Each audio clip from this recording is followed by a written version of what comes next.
එනකොට දැක්කම මම ඊට කලින් දැකලා නැති සත්ත්ව විශේෂ ගොඩක් මේ හරිය ඉන්නවා.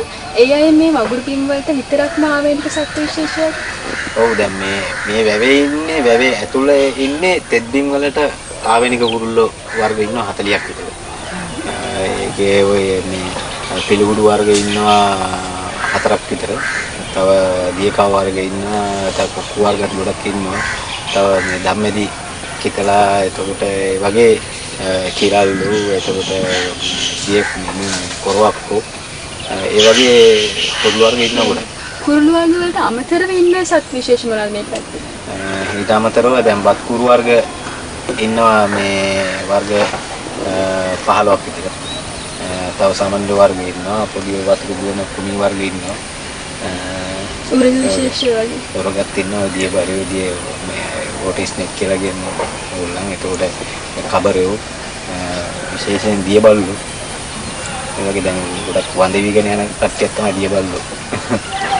මේ වැවේ චලිතාර්ථය කොච්චරක් විතර වෙනවද කියන්නේ?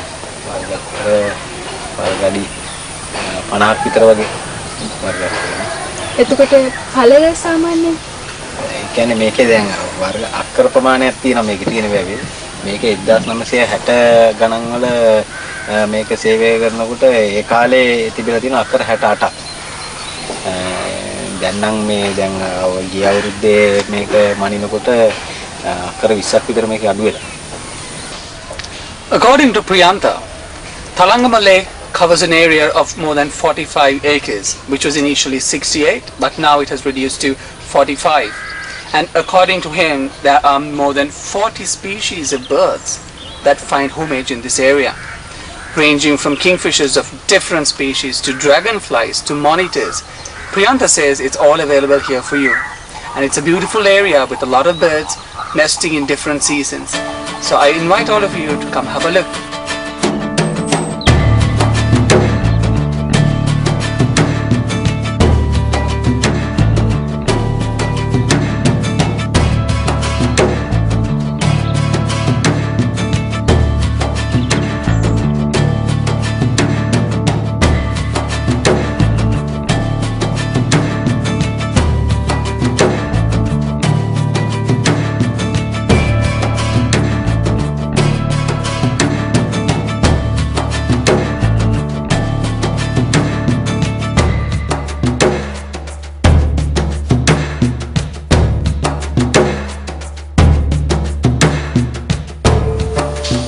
අපි මේ ඇවිල්ලා ඉන්නේ වැවේ මං හිතන්නේ තියෙන ඉතාම සුවිශේෂී ස්ථානයකට.